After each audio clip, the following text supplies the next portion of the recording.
जो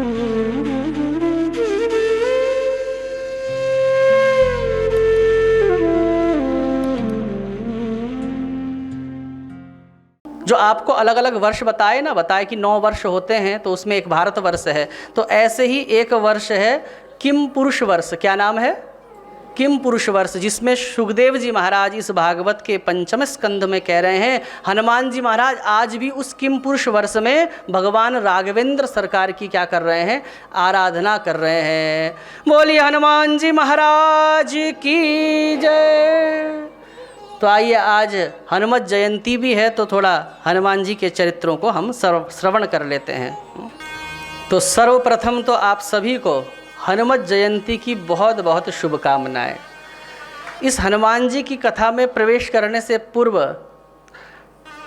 एक बात का निराकरण करता चलूं कि आजकल एक व्हाट्सएप में मैसेज चल रहा है कि हनुमान जी महाराज तो आज भी धरती पर हैं, इसलिए जयंती तो उसे कहते हैं कि जो इस धरती पर नहीं रहते, जब वो मर जाते हैं तो उसको जयंती कहते हैं। ऐसा मैसेज खूब चल रहा है, इसलिए जयंती नहीं कहो, जन्मोत्सव कहो, जो कि ये पूर्ण रूप से गलत संदेश है। ऐसा नहीं है। एक शब्द के कई अर्थ हैं। आज ही अभी मैंने जस्ट यहाँ आने से पहले ही, क्योंकि कई लोग मुझे फ़ोन कर करके पूछ रहे थे, तो मैंने बिल्कुल अभी यूट्यूब में एक वीडियो डाली है, ऑडियो है, उसमें केवल एक पिक्चर लगाई हुई है। मैंने ऑडियो से ही अभी यूट्यूब में एक वीडियो डाली है, तो उसमें मैंने विस्तार से उसको बताया है।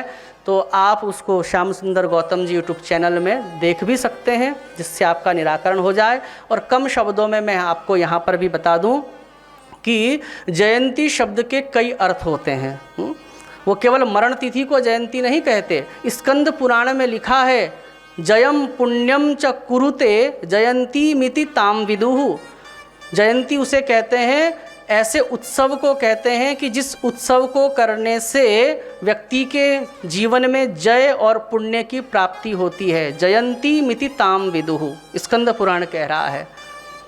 और जयंती का अर्थ ध्वजा पताका भी होता है। और अगर जयंती का अर्थ केवल मरण तिथि ही होता तो इंद्र की बेटी का नाम है जयंती, इंद्र के बेटे का नाम है जयंत, पुल्लिंग में जयंत बनेगा। और दूसरी बात, भगवती का नाम भी तो जयंती है। आप लोग श्लोक बोलते हैं ना, जयंती मंगला काली भद्रकाली कपालिनी दुर्गा क्षमा शिवा धात्री स्वाहा स्वधा नमोस्तुते। तो जयंती शब्द के कई अर्थ बताए गए हैं।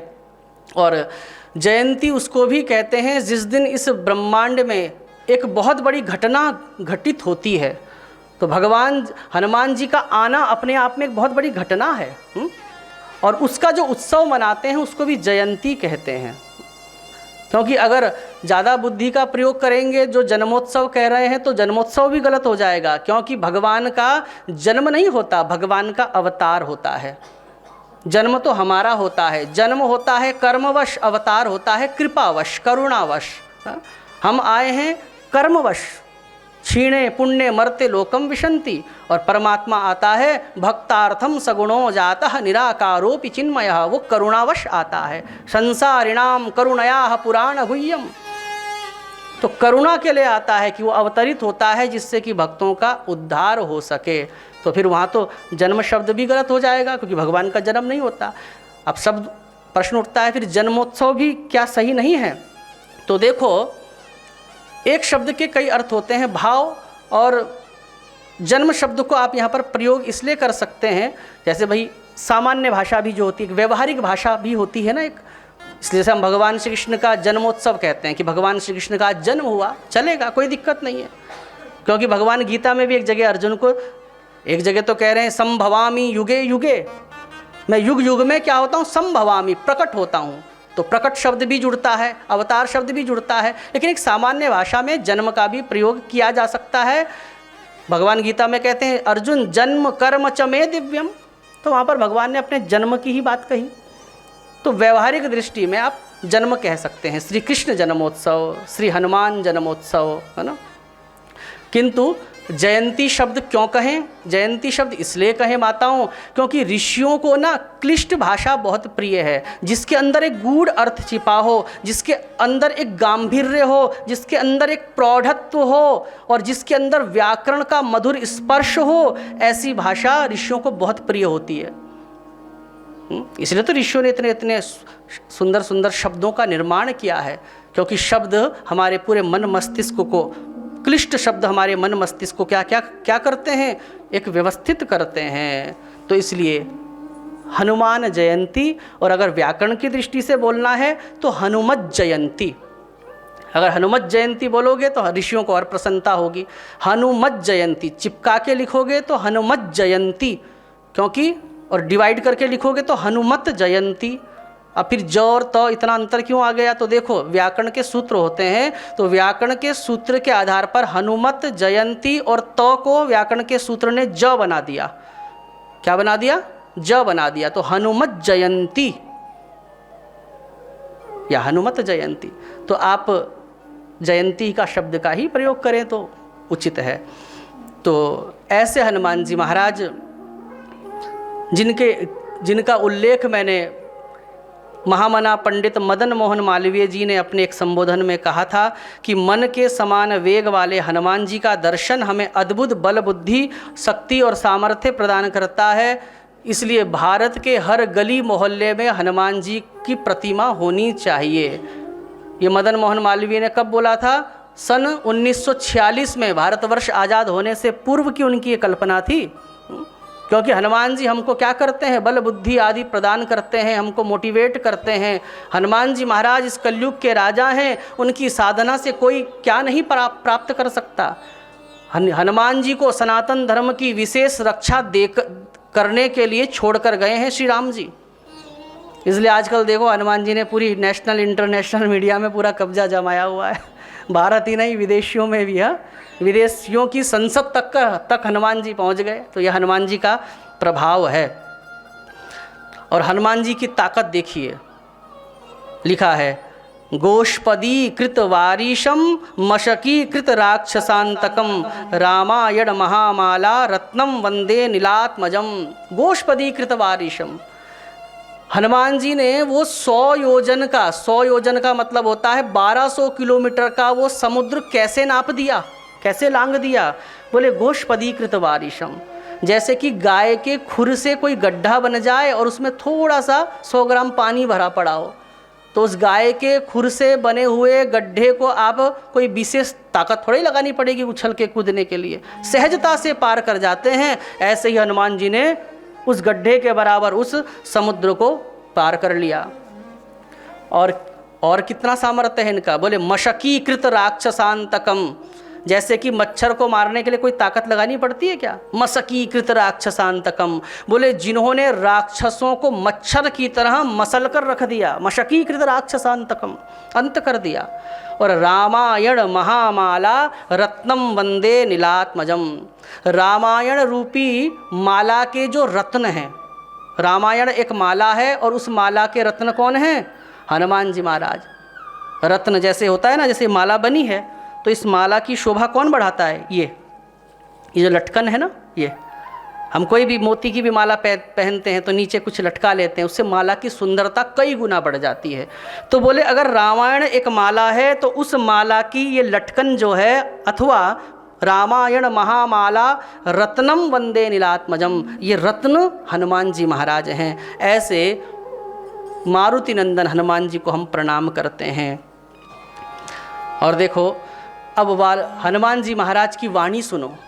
राम जी, वाल्मीकि रामायण के अनुसार राम जी का और हनुमान जी का किष्किंधा कांड में जब पहला मिलन होता है सुग्रीव के क्षेत्र में, तो हनुमान जी जब राम जी से वार्तालाप करते हैं ना, तो राम जी ऐसे देखते रह गए। हनुमान जी महाराज की वो वाणी की गंभीरता, वो माधुर्य, वो सौम्यता, वो व्याकरण का वो स्पर्श देखकर राम जी जानते हैं क्या कहते हैं हनुमान जी की प्रशंसा में? नान ऋग्वेद विनीतस्य न यजुर्वेद धारिणः न सामवेद विदुषः शक्यमेवं विभाषितुम। राम जी ने जब हनुमान जी से वार्ता की, हमारी वाणी माताओं हमारा परिचय होती है। हाँ, हमारे शब्द हमारा परिचय होते हैं। तो हनुमान जी से थोड़ी देर बात करते करते ही राम जी समझ गए। राम जी कह रहे हैं कि ऐसी वाणी तो वही बोल सकता है जिसने ना यजुर्वेद धारिणः, जिसने यजुर्वेद का अध्ययन किया हो, जिसने शुक्ल वेद का अध्ययन किया, सामवेद का अध्ययन किया हो, अथर्ववेद का अध्ययन किया हो, सामवेद का अध्ययन किया हो, उसी के वाणी में ये सामर्थ्य, ये पराक्रम देखा जा सकता है। तो ये हनुमान जी का सामर्थ्य है। और आनंद रामायण कहती है कि हनुमान जी महाराज की उपासना से क्या क्या प्राप्त होता है। बुद्धिर्बलम यशो धैर्यम निर्भयत्वमरोगता सुदार्ढ्यं वाक्स्फुरत्वं च हनुमत स्मरणाद् भवेत्। आनंद रामायण कह रही है, हनुमात स्मरणात् किम किम प्राप्नुम शक्यते शृण्वन्तः।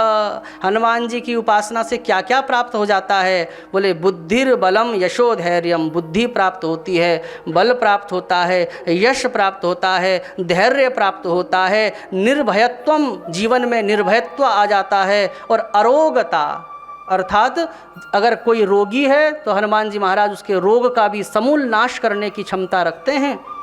और सुदार्ढ्यम, व्यक्ति के अंदर आत्मविश्वास, कॉन्फिडेंस आ जाता है। वाक स्फुरत्वम, वाणी का सामर्थ्य आ जाता है, वाक चातुर्य आ जाता है, वाक पटुता आ जाती है। ये सब किससे प्राप्त हो जाता है? एक ही को माथा टेकने से इतनी सारी चीज़ प्राप्त हो रही है। किसको? बोले हनुमत स्मरणाद् भवेत। ये हनुमान जी की वाणी का सामर्थ्य है, ये उपासना का सामर्थ्य है। और हनुमान जी महाराज क्या हैं? रुद्रावतार हैं। क्या हैं? भगवान शंकर के अवतार हैं। तो कैसे लिया इन्होंने अवतार? तो देखो, कल्प भेद से अलग अलग कथाएं प्राप्त होती हैं। आपने सुना होगा कि कहीं लिखा है हनुमान जी का जन्म ऐसे हुआ, कहीं लिखा है हनुमान जी का जन्म ऐसे हुआ। शंकर सुवन केसरी नंदन, शंकर जी के भी सुवन हैं, केसरी के भी पुत्र हैं, अंजना नंदन भी हैं, पवन पुत्र भी हैं। इतना सारा गड़बड़ झालमेल कैसे हो गया? तो जरा सुनिए। देखो, कल्प भेद के प्रभाव से अलग अलग कथाएं प्राप्त होती हैं, कल्प भेद के प्रभाव से। अब आपको पहले समझना पड़ेगा कि कल्प भेद क्या होता है, पहले ये समझ लीजिए। देखो, सत्युग त्रेता द्वापर कलयुग, सत्युग त्रेता द्वापर कलयुग, सत्युग त्रेता द्वापर कलयुग, सत्युग त्रेता द्वापर कलयुग। जब ये 71.43 बार रिपीट होते हैं, 71 से कुछ अधिक बार रिपीट होते हैं, इतनी टाइमिंग को कहते हैं एक मनवंतर। और इतने समय तक एक इंद्र शासन करता है। कलयुग की आयु है कितनी? 4,32,000। इसमें इतना ही जोड़ दो तो द्वापर की आयु, इसमें इतना ही जोड़ दो तो त्रेता की आयु, इसमें इतना ही जोड़ दो तो सतयुग की आयु।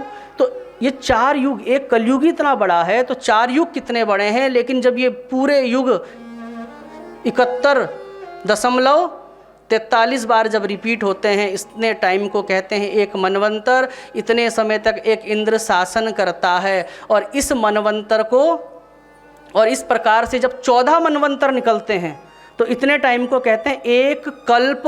और ये एक कल्प ब्रह्मा जी का होता है एक दिन। कितना? ब्रह्मा जी का एक दिन होता है। मतलब ब्रह्मा जी के एक दिन में 14 इंद्र शासन करके जा चुके होते हैं। और इस प्रकार से ब्रह्मा जी की आयु होती है 100 वर्ष। तो 100 गुणा 14, 1400 इंद्र ब्रह्मा जी की एक लाइफ में 1400 इंद्र शासन करके निकल चुके होते हैं। तो इस प्रकार से, तो अभी कौन सा चल रहा है? अभी 28वां कलयुग चल रहा है।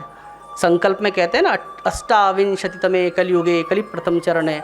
अच्छा, एक बात और, अगर देखना है आपने 71.43 को अगर आप गुणा करें 14 से, करो कोई, कितना आएगा? 1000। मतलब 1000 बार ये युग रिपीट हो जाते हैं। इतना ब्रह्मा जी का एक दिन होता है। इंद्र का हिसाब स्वर्ग का अलग है, ब्रह्मा जी के लोक का अलग है। तो इस बार अभी चल रहा है 28वां कलयुग। तो राम जी त्रेता में आते हैं। तो अब ये बताइए कि राम जी 28 त्रेता बीत चुके हैं, क्योंकि 28वां कलयुग है, इसका मतलब 28 त्रेता भी जा चुके, 28 द्वापर भी जा चुके, 28 सतयुग भी जा चुके। तो भगवान श्री कृष्ण कौन से द्वापर में आए, भगवान राम कौन से त्रेता में आए? तो देखो, भगवान राम हर त्रेता में आते हैं और भगवान कृष्ण भी हर द्वापर में आते हैं और लीलाएं करते हैं, और हर बार थोड़ा सा अपने चरित्र में थोड़ा सा क्या कर लेते हैं, संशोधन कर लेते हैं, कुछ लीलाएं बढ़ जाती हैं हर बार कुछ ना कुछ। तो इसीलिए किसी मनवंतर में भगवान इस प्रकार से उत्पन्न हुए तो अगले मनवंतर में अलग तरीके से उत्पन्न हुए। इसीलिए थोड़ा सा कथाओं में क्या आ जाता है माताओं, भेद आ जाता है, भिन्नता आ जाती हैं। लेकिन भगवान हर त्रेता में आते हैं, भगवान हर द्वापर में आते हैं और फिर कुछ सेम रिपीट नहीं करते लीलाओं को, थोड़ा सा परिवर्तन करते हैं। जैसे कोई पिक्चर बहुत अच्छी बनी हो, हिट हो जाए तो फिर उसका पार्ट 2 आ जाता है, पार्ट 3 आ जाता है, वैसे ही राम जी जितने त्रेता में आएंगे हर बार थोड़ा सा पार्ट 1, पार्ट 2, पार्ट 3, तो पार्ट 28 बन चुका है। हाँ, पार्ट 28 बन गया। अब अगली बार कुछ और फिर परिवर्तन करेंगे भक्तों के भाव के अनुसार। तो इसलिए भगवान की लीलाओं में अंतर प्राप्त होता है। और इसी कारण से हनुमान जी की भी कई जन्मों की कथा आती है। तो हनुमान जी भगवान शंकर हैं, हनुमान जी रुद्रावतार हैं। तो ये रुद्रावतार कैसे लिया? बोले एक बार सती भगवान शिव कैलाश पर विचरण कर रहे थे और तभी शंकर जी ने देखा कि ओहो त्रेता आ रहा है, मेरे राम जी इसमें तो मेरे नारायण राम बनकर प्रकट होंगे और लीला करेंगे, उनकी सीता जी का हरण हो जाएगा, तो मैं उनका सहयोग करने के लिए हनुमान बनकर पैदा होना चाहता हूँ। पति पत्नी की बात चल रही है। हाँ? शंकर जी पार्वती जी से कह रहे हैं मैं हनुमान बनकर अपने आराध्य नारायण का क्या करूँगा, सहायक बनूँगा।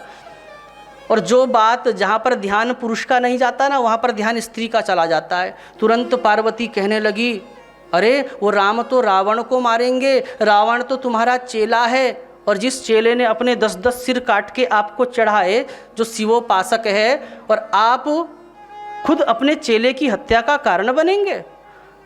तो भगवान शंकर ने कहा देखो मेरा नाम है एकादश रुद्रावतार, भगवान के 11 मुख हैं भगवान शिव के।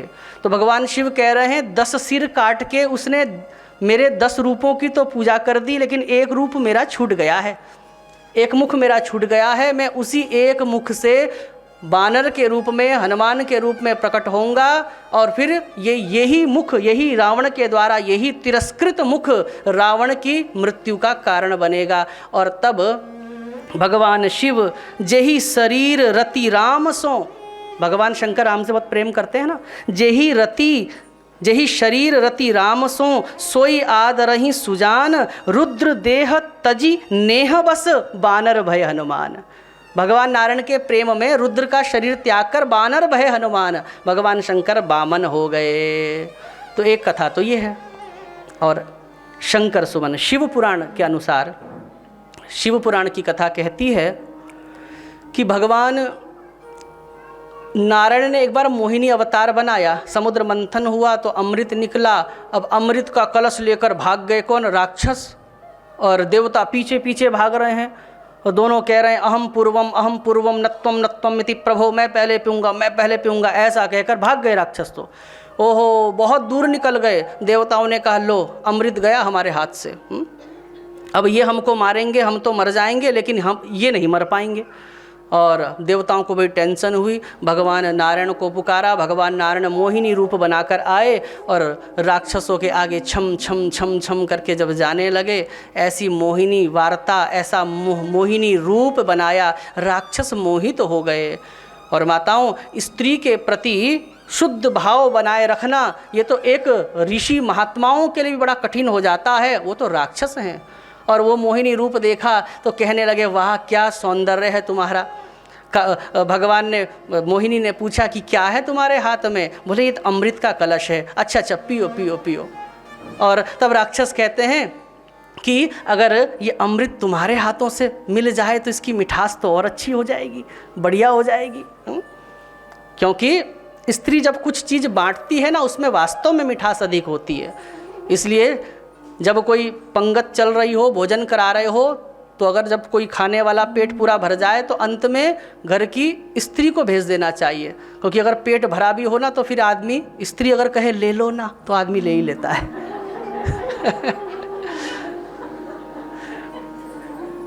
तो अब वो राक्षस भी कहने लगे ये तो अमृत तो वैसे ही मीठा होता है, लेकिन अगर तुम्हारे हाथ से मिल जाए तो इसकी मिठास और बढ़ जाएगी। मोहिनी ने कहा अगर शुगर हो गया तो मिठास और बढ़ जाएगी, शुगर हो गया तो। राक्षस ने कहा वो हम मैनेज कर लेंगे, बस तुम अपने हाथ से पिला दो। और फिर कहा कि ठीक है ऐसा करते हैं, देखो देवता भी भागते हुए आ गए, पतला पतला इनको पिला देते हैं ऊपर का, मोटा मोटा नीचे का गाढ़ा गाढ़ा तुम्हें पिला देंगे। अब अमृत भी कोई मोटा पतला होता है क्या? अब तो ऐसा बेवकूफ़ बनाया। और मोहिनी ने कहने का तात्पर्य राक्षसों को वंचित कर दिया और देवताओं को वो अमृत का पान करा दिया। और अब मोहिनी रूप गायब हो गया, भगवान का कार्य पूरा हो गया। और उसके बाद नारद जी चले गए कैलाश, भगवान शंकर को ध्यानस्थ देखा। नारद जी ने कहा भोले बाबा कुछ पता चला? भगवान भोले बाबा ने कहा क्या? अरे भगवान ने एक अवतार लिया था अभी अभी, मोहिनी रूप, आपने दर्शन किए कि नहीं किए? भगवान शंकर ने कहा मैंने तो नहीं किए। ओहो, भगवान शंकर को लगा कि मैं तो सारे अवतारों के दर्शन करता हूँ, ये मोहिनी दर्शन करने से मैं चूक गया। भोले बाबा नारायण के पास गए, नारायण को कहा कि प्रभु एक बार मुझे भी दिखा दो ना, आप साड़ी फरिया लहंगा चोली पहन के कैसे लगते हो, एक बार मुझे भी दिखा दो। अब भगवान नारायण ने सोचा अब कहाँ इस बैरागी बाबा को मैं ये रूप दिखाऊं, हाँ कहाँ मैं अपनी पतली कमर दिखाऊं, ये तो उचित ना होगा। तो भगवान शंकर को कहा कि अरे बाबा हो तुम कहाँ इस चक्कर में पड़ते हो। शंकर भगवान ने कहा ये दर्शन छूट जाएगा मेरा, ये मोहिनी अवतार का दर्शन छूट जाएगा। भोले बाबा को ने आग्रह किया, नारायण ने कहा चलो ठीक है कभी दिखा देंगे। क्या कहा? चलो कभी दिखा देंगे। लटके चेहरे के साथ भोले बाबा कैलाश की तरफ जा रहे हैं और भोले बाबा को भी नहीं पता था कि ट्रायल अभी दिखाएंगे। और भोले बाबा अभी कैलाश भी नहीं पहुँचे थे कि छम छम करती हुई वो मोहिनी ने इतना सुंदर अपना रूप दिखाया कि भगवान शंकर मोहित हो गए और भगवान शंकर उस मोहिनी के पीछे भागने लगे हैं। भागे और भाग कर भगवान शंकर ने मोहिनी का जूड़ा तक पकड़ लिया, इतने कामासक्त हो गए। और देखो भगवान शंकर तो काम को जलाने वाले हैं, भगवान शंकर कामासक्त कभी नहीं हो सकते। इस लीला के माध्यम से ये नर, ये नारायण और भगवान शिव, ये हर और हरि एक हम समाज को संदेश देना चाह रहे हैं। क्योंकि मोहिनी आगे आगे कहाँ भाग रही है? शंकर जी से बचने के लिए जंगलों में भाग रही है और उनके आगे से भाग रही है जहाँ पर बड़े बड़े ऋषि महात्मा इस प्रकार से तप करते हुए बैठे हुए हैं। और ऐसे ऋषियों ने देखा भागते हुए मोहिनी को और पीछे पीछे देखा भगवान शंकर भी भाग रहे हैं। तो मानो दोनों इस फिल्म के द्वारा उन ऋषियों से कहना चाहते हैं, मानो भगवान शंकर कहना चाहते हैं हे ऋषि महात्माओं सावधान हो जाओ, जब शंकर जैसा वैरागी किसी स्त्री के पीछे भाग सकता है तो तुम तो फिर भी मनुष्य रूप में आए हो, इसलिए साधना तो कर रहे हो, लेकिन साधना में अगर कभी स्त्री बाधा बने तो उसका ध्यान रखिएगा। तो इस प्रकार से उनको एक संदेश दे रहे हैं दोनों, अन्यथा भगवान शंकर तो काम को जलाने वाले हैं। तो उस समय भगवान शंकर का तेज स्खलित हो गया और उस तेज को एक दोने में सप्तर्षियों ने उसका संरक्षण किया। फिर आने वाले समय में अंजना नाम की एक वानरी थी, फिर कान के माध्यम से उसके गर्भ में स्थापित किया और फिर भगवान शंकर हनुमान जी के रूप में प्रकट हुए हैं। बोलिए श्री हनुमान जी महाराज की जय। और स्कंद पुराण भी कहता है कि भगवान शंकर के रुद्रावतार हैं हनुमान जी महाराज। यो वै चैकादशो रुद्रो हनुमान स महाकपिः अवतीर्णः सहायार्थम विष्णु रमित तेजसः। तो अब ये समझ आ गया ना कि रुद्रावतार कैसे हुआ। और अब ये समझ लीजिए कि पवन तनय क्यों कहते हैं, पवन पुत्र क्यों कहते हैं। पवन तनय बल पवन समाना। तो देखो अप्सराओं में एक बहुत सुंदर पुंजिक स्थला नाम की एक अप्सरा थी। क्या थी? पुंजिक स्थला नाम की एक अप्सरा थी और इसने ऋषि के तप में बाधक बनी। ऋषियों का तप टूट गया इस अप्सरा के नृत्य से। तो ऋषियों ने इसको क्या कहा कि तू अप्सरा बनकर कभी इधर उछलती है, उधर उछलती है, हमारा ध्यान भंग करती है, इसलिए जा तू इस पृथ्वी लोक में जाके वानरी बन जा। वानरी उछल कूद करती है ना, तू वानरी बन जा। और ये वानरी बनी और इसका नाम पड़ा अंजना। और उस समय सुमेरु पर्वत पर वानर राजा केसरी शासन किया करते थे और ये अंजना उन केसरी राजा की पत्नी बनी, उनकी प्रियतमा बनी। एक दिन की बात है, ये दोनों मनुष्यों का रूप बनाकर पृथ्वी पर विचरण कर रहे थे। क्या कर रहे थे? पृथ्वी पर विचरण कर रहे थे सुंदर रूप बनाकर। तो तभी पवन देव ने जब इस अंजना के सौंदर्य को देखा तो वो कामासक्त हो गए और पवन देव ने अपनी हवा के माध्यम से इनका स्पर्श कर लिया। और जैसे ही स्पर्श हुआ तो ये अंजना समझ गई। इसने कहा कौन दुष्ट है जो मेरे पातिव्रत्य धर्म को नष्ट करना चाहता है। तो पवन देव ने सोचा कहीं शाप वाप ना दे दे, तुरंत प्रकट हो गए और पवन देव ने कहा कि देखो तुम्हारे सौंदर्य को देखकर मैं मुग्ध हुआ, मैंने तुम्हारा शारीरिक स्पर्श नहीं किया, मैंने तुम्हारा मानसिक स्पर्श किया है। और इस मानसिक, क्योंकि देवताओं का तो प्रभाव होता है, इस मानसिक स्पर्श से ही तुम्हारी एक संतान होगी जो मेरा पुत्र होगा। और तब अंजना ने जो संतान उत्पन्न की वो पवन पुत्र कहलाए। मंगल मूर्ति मारुति नंदन, मारुति हवा वायु, मंगल मूर्ति मारुति नंदन, सकल अमंगल मूल निकंदन। और ये अंजना केसरी की पत्नी थी ना, इसलिए उनकी पत्नी के गर्भ से जन्म हुआ। तो शंकर सुवन केसरी नंदन पवन तनय संकट हरन।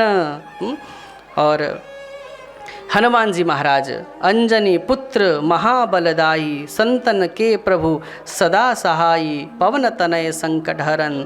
तो इस प्रकार से हनुमान जी महाराज के अलग अलग प्रकार से जन्म हुए हैं। और वाल्मीकि रामायण में एक छोटी सी कथा आती है, लघु कथा आती है कि एक बार क्या हुआ, अब अंजना के गर्भ से हनुमान जी का जन्म हुआ। तो हनुमान जी का नाम हनुमान कैसे पड़ा सुनिएगा। तो गुफा में ये वानरी हनुमान जी को, छोटे से बालक तो थे ही, गुफा में अकेली छोड़कर वन में फल लेने के लिए चली गई। अब बच्चा है, बच्चे को तो कभी भी भूख लग जाती है। हनुमान जी महाराज को बहुत ज़ोर से भूख लगी, रोने लगे हनुमान जी महाराज, क्या खाऊं क्या खाऊं, माँ अभी तक आई नहीं। और उसी समय सूर्य उदय हो रहे थे। तो जपा कुसुम, वो लाल वर्ण के जब सूर्य को देखा तो हनुमान जी महाराज, बच्चा का चेहरा खिल गया, खिल खिल खिल खिल करके सोचने लगे वाह बढ़िया एप्पल है। उन्होंने सोचा कि कोई सेब है। और हनुमान जी महाराज जुग सहस्त्र योजन पर भानु, हनुमान जी महाराज हजारों योजन दूर जो सूर्य हैं उनके पास हनुमान जी महाराज पहुंच गए।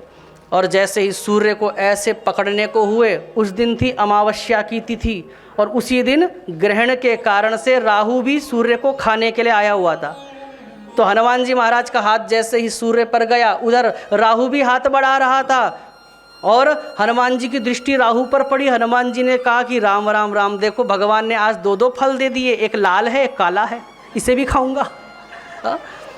और हनुमान जी को जब देखा राहु ने, तो राहु तो बड़ा भयभीत हो गया। हनुमान जी को देखकर भागकर इंद्र के पास गया और इंद्र को कहा कि तुम देवताओं के राजा हो, अरे जब बात हुई है कि इस राहु को अमावस्या के दिन उसका भाग मिलेगा और जब मैं अपने भाग का भक्षण करने जा रहा हूँ तो वो कौन पुरुष है जो मुझे खाने नहीं देता। और इंद्र तुरंत गए हैं और हनुमान जी महाराज अभी पकड़ना ही चाह रहे थे, तभी इंद्र भी आ गए एरावत हाथी पर बैठकर। और जब एरावत इतने बड़े सफ़ेद हाथी को हनुमान जी ने ऐसे करके देखा, चिंगाड़ मारता हुआ आ रहा था, तो हनुमान जी ने सोचा लो भगवान जब देता है तो छप्पर फाड़ के देता है, एक फल और आ गया। तो हाथी को भी फल ही सोचने लगे बच्चे। और जैसे ही उस हाथी को सोचने लगे ये एप्पल बाद में खा लूँगा, पहले इसी फल को खाता हूँ, तो जैसे इंद्र के हाथी को पकड़ रहे थे तभी इंद्र ने अपने वज्र का प्रहार हनुमान जी की ठुड्डी पर किया बाईं तरफ। तो हनुमान जी की बाईं ठुड्डी टूट गई है और हनुमान जी महाराज एक पर्वत पर नीचे गिर गए हैं। और जैसे ही नीचे गिरे तो पवन देव प्रकट हो गए, पवन पुत्र हैं। ओहो, इंद्र घबराए जब पता चला कि तो पवन पुत्र है, कहीं पुत्र को मार दिया बोलकर कहीं मुझसे दोष करने लगे तो मेरी सारी सत्ता गड़बड़ हो जाएगी, कैबिनेट बिखर जाएगी। इसलिए तुरंत इंद्र ने पवन देव को समझाते हुए कहा, अरे चिंता मत करो, चिंता मत करो, मत करो सृष्ट वज्रेण हनुरस्य यथा हतः नामना वै कपिल शार्दूलो भविता हनुमान इति। इसका नाम, मैं इसको एक नया नाम प्रदान करता हूँ। इसकी हनु कहते हैं ठुड्डी को, और मेरे वज्र से टूटी है, इसलिए इसका नाम मैंने रख दिया हनुमान। बोलिए हनुमान जी महाराज की जय। और ये हनुमान जी महाराज अष्ट सिद्धि नव निधि के दाता हैं। इनकी जो भक्ति है राम जी के श्री चरणों में दास से भक्ति है, लेकिन हनुमान जी महाराज के पास अष्ट सिद्धियां हैं, नव निधियां हैं, लेकिन इतना कुछ होने के बाद भी इनकी स्वभाव देखिए, इनकी सरलता देखिए। पद्म पुराण कहता है कि हनुमान जी महाराज जब राम जी ने कहा कि वरदान मांगो, तो हनुमान जी महाराज ने क्या वरदान मांगा? यावद राम कथा वीर चरिष्यति महीतले तावच्छरीर वत्सन्तु प्राणा मम न संशयः। हे राघवेंद्र सरकार, मुझे यही वरदान दीजिए कि यावद राम कथा वीर, हे वीर, हे राघवेंद्र सरकार, जब तक इस धरती में राम कथा चले, कृष्ण कथा चले, तब तक ये हनुमान इस धरती पर ही रहना चाहता है। जिस दिन इस धरती से कथाएं समाप्त हो जाएं, उस दिन हे प्रभु मुझे भी अपने धाम में बुला लीजिएगा। बस यही मुझे वरदान दीजिए, क्योंकि मैं राम कथा के बिना नहीं रह सकता। यत्र यत्र रघुनाथ कीर्तनम तत्र तत्र कृतमस्तकांजलिम वाष्पवारि परिपूर्णलोचनम मारुतिम नमत राक्षसांतकम। यत्र यत्र, हनुमान जी कहाँ रहते हैं? यत्र यत्र रघुनाथ कीर्तनम, जहाँ पर कीर्तन होता है वहीं पर हनुमान जी महाराज विराजते हैं। और विराजते भी कैसे हैं? क्या लिखा है? तत्र तत्र कृतमस्तकांजलिम। इस प्रकार से अंजलि बांधकर हनुमान जी महाराज कथा सुनते हैं।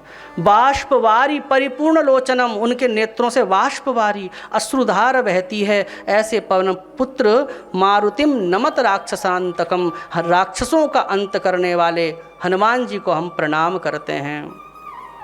हनुमान जी का अब बल सुनिए कि कितना बल है हनुमान जी महाराज का। जब सुग्रीव ने कहा कि पूरब पश्चिम उत्तर दक्षिण सभी और सेनाएं चले जाएं और वो जानकी को कहाँ है उनका पता लगाओ, नहीं तो मैं तुम सभी बानरों को मार डालूंगा। तो 4 झुंड बने हैं, कोई पूरब गए हैं, पश्चिम उत्तर दक्षिण। तो दक्षिण के झुंड में हनुमान जी महाराज भी हैं। ये सब के सब समुद्र के किनारे पर खड़े हैं। सोचने लगे कि राजा ने कहा है कि अगर बिना पता लगाए वापस आओगे तो गर्दन काट दूंगा। आगे है समुद्र, अब समुद्र में जाके जान दें क्या? सभी बंदर तो बड़े घबराने लगे। समुद्र पार कौन जाएगा? जामवान जी महाराज सभी बानरों को कहने लगे, ये समुद्र है 100 योजन मतलब 1200 किलोमीटर का, कौन पार जा सकता है? एक बंदर कहने लगा, जहाँ तक मुझे अंदाज़ा है मैं 20 योजन की छलांग मार सकता हूँ।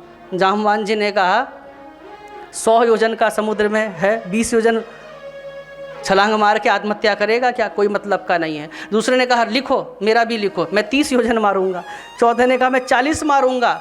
और सब अपने अपने बल को बता रहे हैं कि मेरे अंदर ये सामर्थ्य है, मेरे अंदर ये सामर्थ्य है। लेकिन हनुमान जी महाराज ऐसे बैठे हैं बिल्कुल। तभी जामवान जी हनुमान जी के पास गए। सुंदरकांड का प्रारंभ यहीं से होता है। जामवान के वचन सुहाए, हनुमान जी महाराज के पास गए। हनुमान तुम कुछ नहीं कहते? हनुमान जी को तो शाप लगा है, अपने बल को का इनको आभास ही नहीं है। और इस हनुमान चरित्र से आपको एक सीख लेनी चाहिए कि अगर आप अपने बल को हमेशा याद रखेंगे तो आपको अहंकार रहेगा, आप नॉर्मल लाइफ नहीं जी पाएंगे। इसलिए अपने बल, अपने वैभव, अपने संपत्ति का अहंकार छोड़कर ही हमको लाइफ जीनी चाहिए। तो हनुमान जी महाराज को अपने बल का कोई आभास नहीं। तब जामवान जी ने उनके बल को याद दिलाया कि अरे हनुमान, तुम नहीं जानते कि तुम्हारा अवतार राम के काज के लिए हुआ है। तुम्हारे अंदर कितना बल है, तुम्हारे अंदर कितना सामर्थ्य है, इसलिए राम का काज करो, जगत जननी जानकी को ढूंढ के लाओ। उनके बल और उनके सामर्थ्य का स्मरण कराने लगे। अब हनुमान जी महाराज को अपना बल स्मरण हुआ। हनुमान जी महाराज ने अपना विशाल रूप बनाते हुए हनुमान जी महाराज पर्वताकार होने लगे और पर्वताकार होकर इतने ऊपर चले गए हनुमान जी महाराज। अब जाम्बावन जी से कहते हैं, अध्यात्म रामायण में लिखा है, हनुमान जी महाराज कहते हैं, लंकयित्वा जलनिधि कृत्वा लंकाम च भस्मसात। हे जाम्बावन जी महाराज, बताइए मुझे, इस लंका को जलनिधिम, जल की निधि में क्या इसको मैं डुबा दूं? कृत्वा लंकाम च भस्मसात, अथवा इस लंका को मैं आज ही भस्म कर डालूं। रावणम संकुलम हत्वा आनेष्ये जानकी जनक नंदनीम, रावण को रावण नहीं अपितु उसके कुल के साथ उसका नाश कर दूं। अथवा आनये जनक नंदनीम, आज ही जानकी जी को अपने कंधे पर उठाकर राम जी के पास लेकर आ जाऊं। अथवा बताइए क्या करूं? यद्वा बद्ध्वा गले रज्वा, या रावण की गले में रस्सी बांधकर रावणम बाण पानिना, उस रावण को पूरी लंका के साथ वाम पानिना, बाएं हाथ से पूरी लंका को उठाकर यहाँ ले आऊं। क्या करना है? यद्वा दृष्ट्वैव यास्यामि जानकीं शुभ लक्षणाम। इस प्रकार से हनुमान जी महाराज तो विशाल हो गए। तब जाम्बावन जी ने कहा, हनुमान जी छोटे हो जाइए, छोटे हो जाइए, आज ही रामायण नहीं ख़त्म करनी है। हाँ, आज ही रावण मर गया तो राम जी क्या करेंगे? और हनुमान जी पुनः छोटे हुए हैं। और तब हनुमान जी से पूछा, हम तो सिर्फ तुमसे इतना पूछना चाह रहे थे कि तुम कितनी छलांग लगा सकते हो? तब हनुमान जी महाराज वाल्मीकि रामायण में कह रहे हैं, मारुतस्य समो वेगे गरुड़स्य समो जवे अयुतं योजनानां तो गमिष्यामिति मे मतिः। हे जाम्बावन जी महाराज, जहाँ तक मुझे भान है, मैं ज़्यादा तो नहीं, मैं अयुतम योजना नाम तो, अयुत कहते हैं 10,000 को, मैं 10,000 योजन तक की छलांग मार सकता हूँ। अब 10,000 को 12 से गुणा करो, आता है 1,20,000। मतलब हनुमान जी महाराज 1,20,000 किलोमीटर की एक छलांग मारने की क्षमता रखते हैं। 1,20,000 किलोमीटर की हनुमान जी एक छलांग मारने की क्षमता रखते हैं। और उसके बाद भी, इतना बल होने के बाद भी स्वभाव देखिए, तृणादपि सुनीचेन, अपने को तिनके से भी छोटा समझते हैं हनुमान जी। तो हनुमान जी सिखाते हैं, कितना भी सामर्थ्य क्यों ना हो लेकिन छोटे बनकर रहो। विनम्रता देखिए हनुमान जी की, विनम्रता कितने सहज हैं, सरल हैं, निरभिमानी हैं हनुमान जी महाराज। हनुमान नाटक में लिखा है, शाखा मृगस्य शाखायाः शाखाम गंतुम पराक्रम यत् पुनर्लंघितुम भोधिः प्रभावोयम प्रभो तव। हनुमान जी से जब पूछा कि तुमने इतना बड़ा समुद्र कैसे लांघ लिया, तुम तो बड़े बलशाली हो। हनुमान जी ने जानते हो क्या कहा? हनुमान जी कहते हैं, नहीं नहीं, ये मेरा प्रभाव नहीं है। अरे एक बानर का क्या प्रभाव हो सकता है? बानर का तो बस इतना ही प्रभाव होता है, इतना ही पराक्रम होता है कि शाखा मृगस्य शाखायाः, एक शाखा से ज़्यादा दूसरी शाखा में कूद मार सकता है, छलांग मार सकता है, बस इतना ही प्रताप है मेरा। शाखा ते शाखा पे जाई, तो बोले फिर इतना बड़ा समुद्र कैसे लांघ लिया तुमने? तो हनुमान जी महाराज कहते हैं, प्रभावोयम प्रभो तव।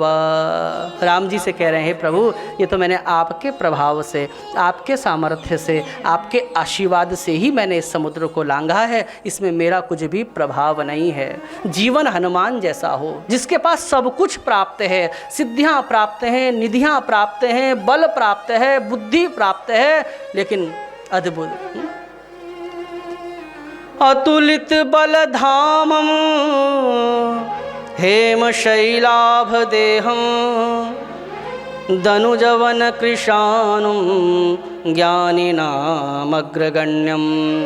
सकलगुणनिधानं वानराणामधीशं रघुपतिप्रियभक्तं वातेजातं नमामि।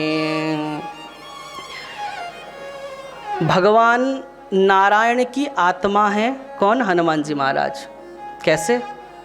भगवान श्री कृष्ण गीता में कहते हैं, अर्जुन चतुर्विधा भजन्ते माम जनः सुकृतिनोर्जुन आर्तो जिज्ञासुरर्थार्थी ज्ञानी च भरतर्षभ। मेरे 4 प्रकार के भक्त हैं, आर्त, जिज्ञासु, अर्थार्थी और ज्ञानी। अर्जुन जी ने जब पूछा कि हे प्रभु, इन 4 प्रकार के भक्तों में आपको सबसे प्रिय भक्त कौन सा है, तो भगवान श्री कृष्ण कह रहे हैं, उदारः सर्व एवेते ज्ञानी त्वात्मेव मे मतम। उदार तो ये चारों ही हैं, लेकिन ज्ञानी तू में आत्मा, ज्ञानी तो मेरी आत्मा है। तो भगवान ज्ञानी को अपनी आत्मा बता रहे हैं। और हनुमान जी महाराज क्या हैं?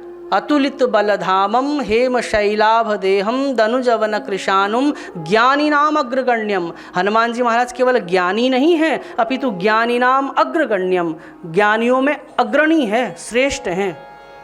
तो भगवान नारायण की भी ये आत्मा है। और वाल्मीकि रामायण में माताओं, अगस्त्य मुनि ने जब हनुमान जी के पराक्रम को देखा तो अगस्त्य मुनि राम जी से कह रहे हैं, ऐसा पराक्रम इस धरती पर किसी दूसरे में नहीं पाया गया। क्या कह रहे हैं? पराक्रमोत्साहमति प्रताप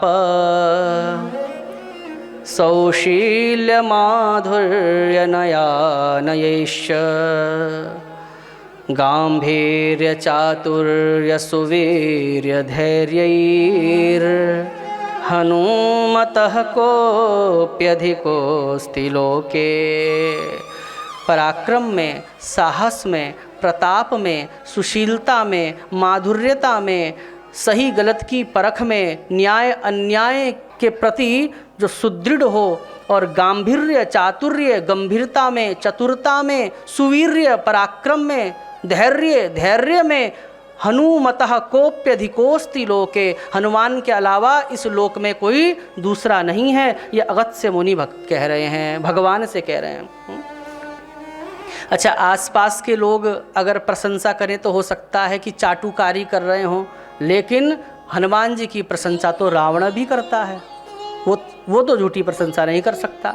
हनुमान जी के विषय में रावण क्या कह रहा है, तो ये भी वाल्मीकि रामायण में लिखा है कि रावण ने जब हनुमान जी के प्रारंभिक युद्ध में उनका बल देखा, उनका पुरुषार्थ, उनका प्रभाव देखा, तो रावण ने मेघनाद को बुलाकर एक आपातकालीन बैठक की और कहा कि देख मेघनाद, तू हनुमान को हल्के में मत लेना, क्योंकि मैंने जहाँ तक कुछ दिनों के युद्ध में हनुमान को परखा है, न मारुतस्यास्ति गति प्रमाणम, उसकी गति का कोई प्रमाण नहीं है।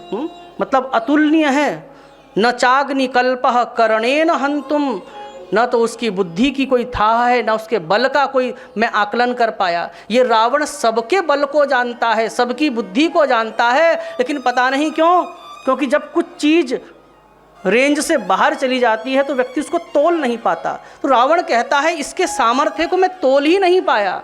अन्यथा यमराज को देख मेघनाद, वो देख यमराज मेरे उस पावे से बंधा हुआ है, पलंग के पावे से। वो देख नवग्रहों को मैंने अपने पलंग के पावों से बांध रखा है।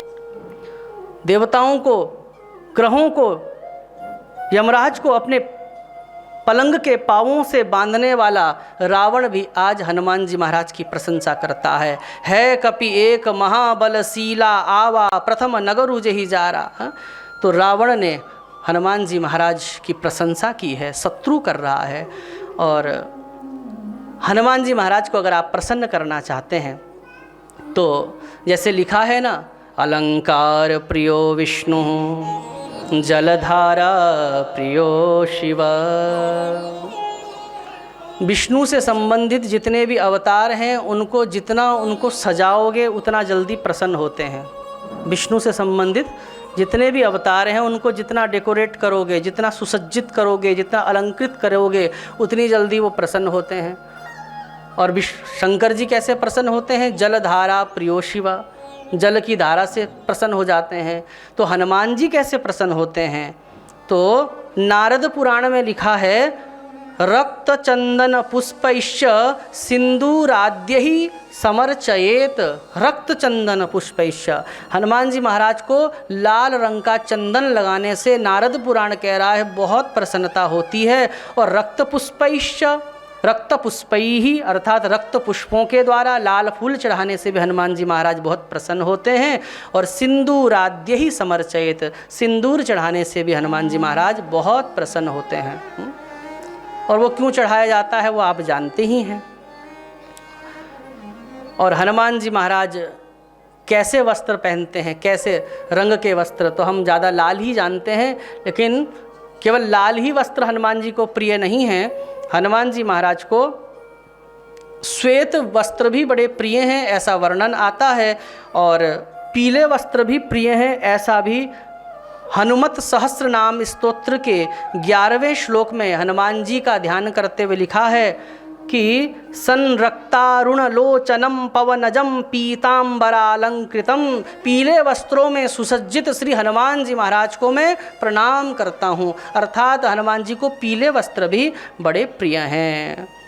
हनुमान जी का रंग कैसा है, तो जो हम सामान्य श्लोक जो बोलते हैं, अतुलित बलधामम हेम शैलाभदेहम, हेम कहते हैं सोने को, इसलिए स्वर्ण शैलाभदेहम भी कहते हैं।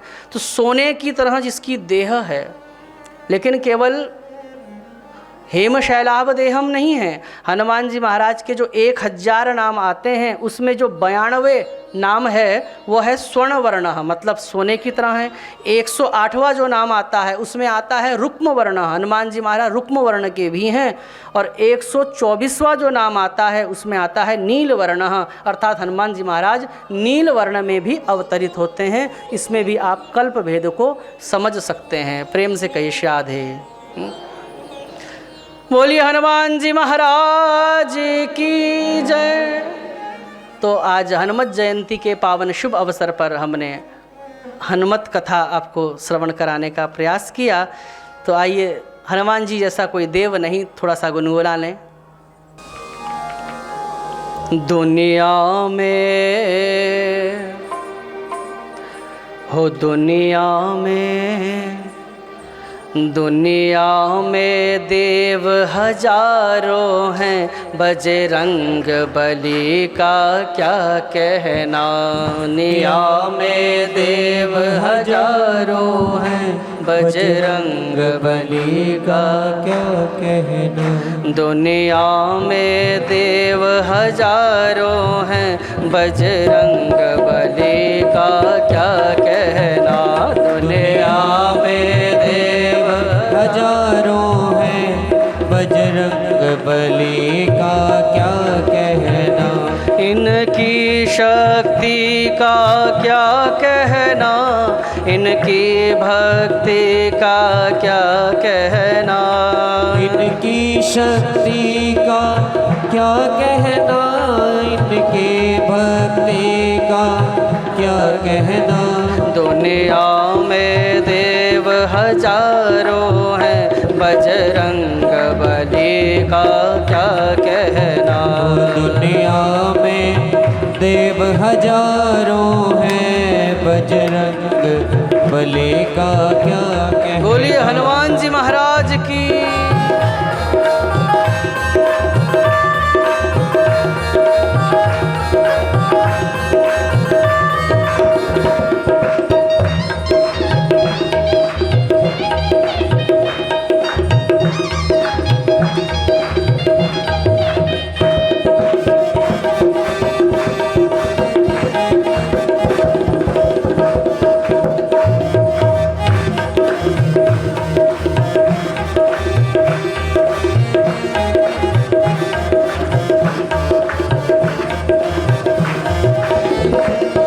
सात समुंदर लांघ गए, ये गढ़ लंका में कूद गए।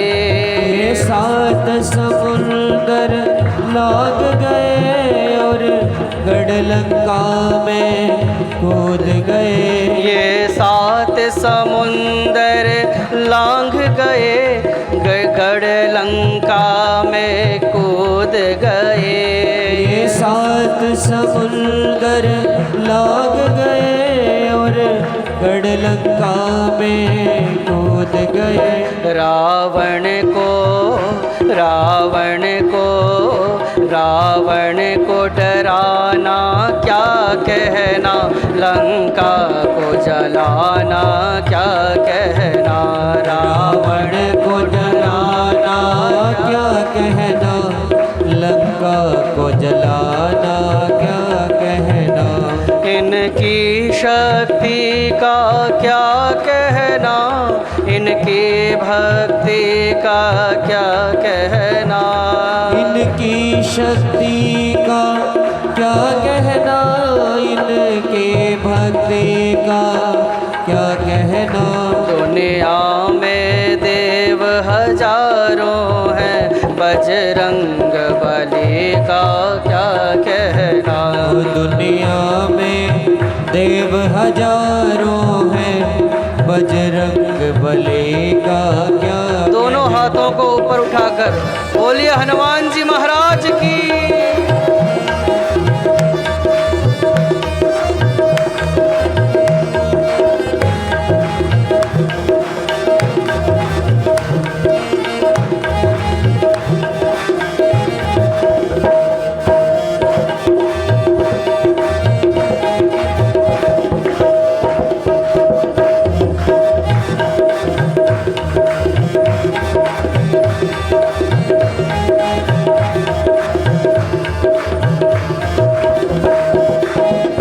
जब लक्ष्मण जी बेहोश हुए, संजीवनी बूटी लाने गए।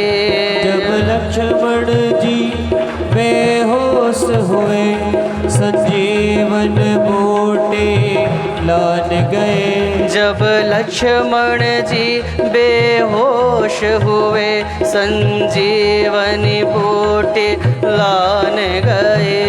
जब लक्ष्मण जी बेहोश हुए, संजीवन बूटी लान गए। पर्वत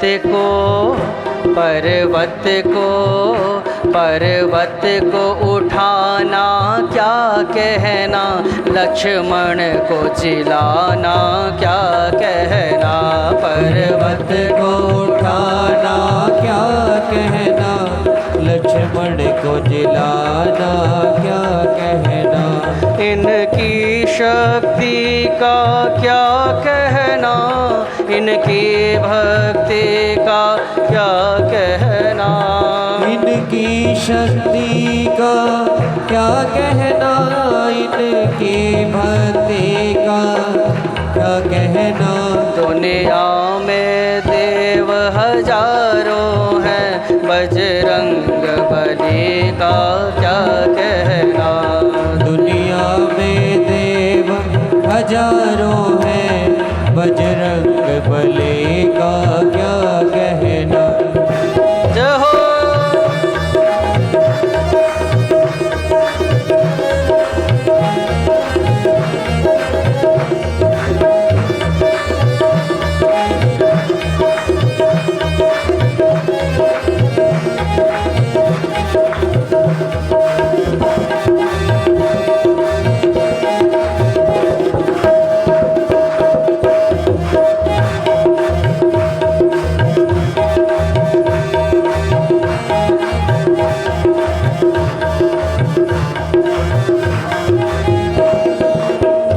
प्रभु भक्तों इनके सीने में सिया राम की जोड़ी बैठी है। प्रभु भक्तों इनके सीने में सिया राम की जोड़ी रहती है। प्रभु भक्तों इनके सीने में सिया राम की जोड़ी बैठी है। प्रभु भक्तों इनके सीने में प्रभु राम की जोड़ी रहती है। ये राम दीवाना क्या कहना, गुण गाए जमाना क्या कहना। ये राम दीवाना क्या कहना, गुण गाए जमाना क्या कहना। इनकी शक्ति का क्या कहना, इनकी भक्ति का क्या कहना। इनकी शक्ति का क्या कहना, इनकी भक्ति का क्या कहना। दुनिया में देव हजारों हैं, बजरंग बली का क्या कहना। ओ दुनिया में देव हजारों हैं, बजरंग बली का क्या कहना। दुनिया में देव हजारों हैं, बजरंग बली का क्या कहना। दुनिया में देव हजारों हैं, बजरंग बली का क्या कहना। हनुमान तुम्हारा क्या कहना। हनुमान तुम्हारा क्या कहना। हनुमान तुम्हारा क्या कहना।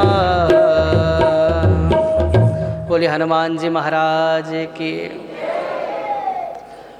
हनुमान जी महाराज प्रभु भक्ति में नृत्य भी करते हैं ना।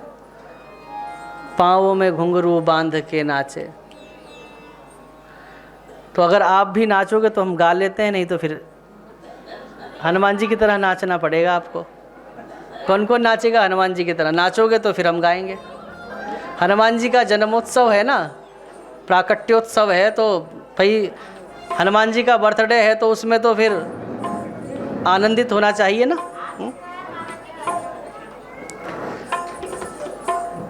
बोलिए हनुमान जी महाराज की।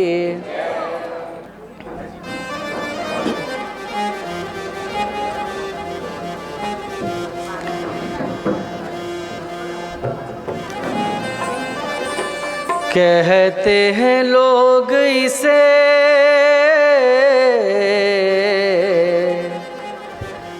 कहते हैं लोग इसे राम का दीवाना।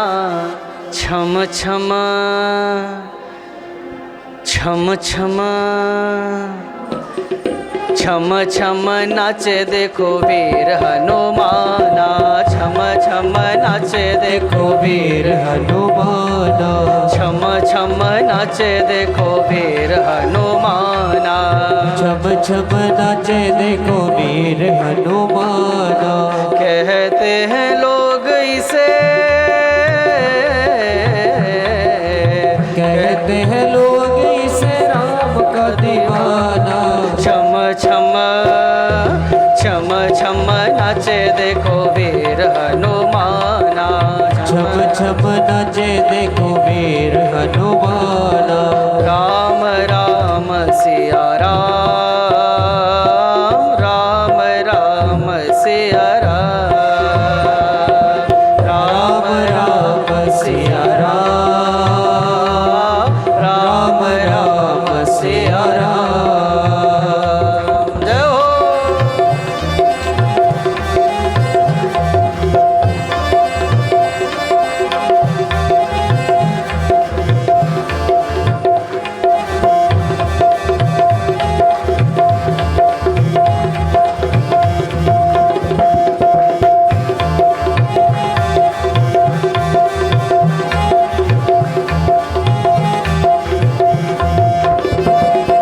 पाँव में घुंघरू बांध के नाचे।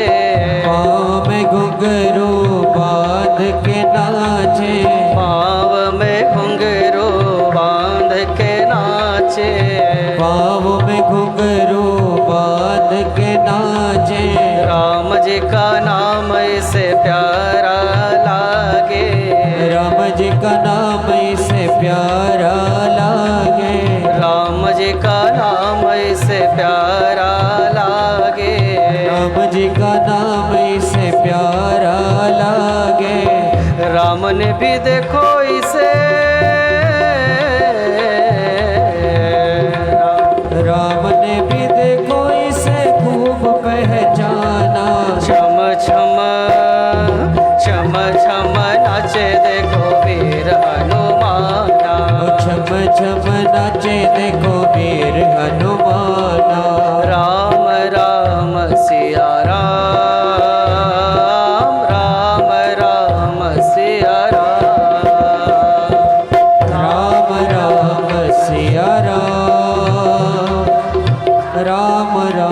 सिया राम। हनुमान जी महाराज की।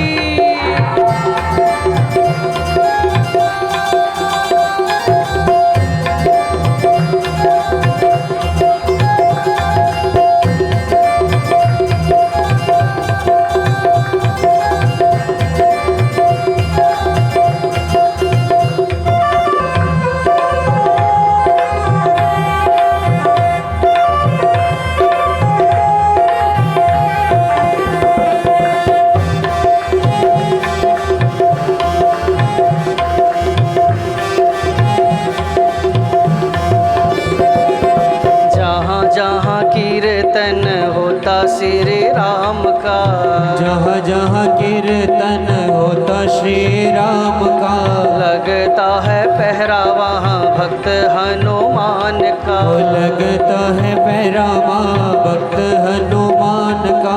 जहाँ जहाँ कीर्तन होता श्री राम का, जहाँ जहाँ कीर्तन होता श्री राम का, लगता है पहरा वहाँ भक्त हनुमान का। लगता है पहरा वहाँ भक्त हनुमान का। राम के चरण में,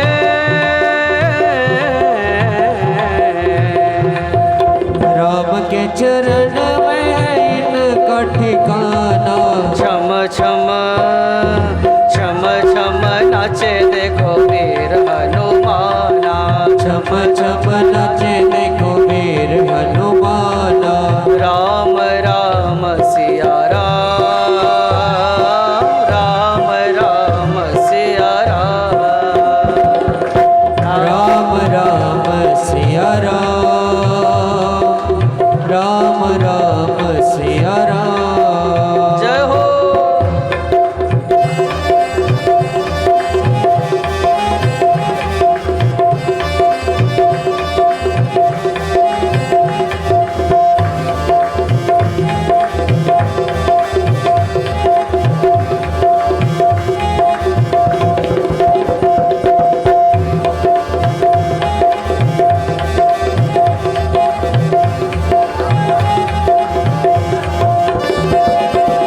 और देखो, हमारा नाचना तो दुनिया के लिए होता है, लेकिन हनुमान जी का नाचना राघवेंद्र को रिझाने के लिए है। नाचे नाचे देखो श्री राम को रिझाए। नाच नाच देखो श्री राम को रिझाए। बनवारी रात दिन नाचता ही जाए। बनवारी रात दिन नाचता ही जाए। नाच नाच देखो श्री राम को रिझाए। नाच नाच देखो श्री राम को रिझाए। बनवारी रात दिन नाचता ही जाए। बनवारी रात दिन नाचता ही जाए। भक्तों में भक्त बड़ा,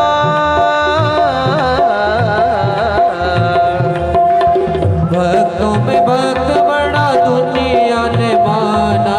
छम छम छम छम नाचे देखो वीर हनुमाना। छम छम नाचे देखो वीर हनुमाना। राम राम सिया राम, राम राम सिया राम, राम राम सिया राम, राम राम सिया राम। छम छम नाचे देखो वीर हनुमाना। छम छम नाचे देखो वीर हनुमाना। छम छम नाचे देखो वीर हनुमाना। छम छम नाचे देखो वीर हनुमाना। कहते हैं लोग इसे, कहते हैं लोग इसे राम का दीवाना। छम छम छम छम नाचे देखो वीर हनुमाना। छम छम नाचे देखो वीर हनुमाना। छम छम नाचे देखो वीर हनुमाना। छम छम नाचे देखो वीर हनुमाना। छम छम नाचे देखो वीर हनुमाना। छम छम नाचे देखो वीर हनुमाना। छम छम नाचे देखो वीर हनुमाना। छम छम नाचे देखो वीर हनुमाना। छम छम नाचे देखो वीर हनुमाना। राम राम सिया राम, राम राम सिया राम, राम राम सिया राम, राम राम सिया राम। बोलिए हनुमान जी महाराज की जय।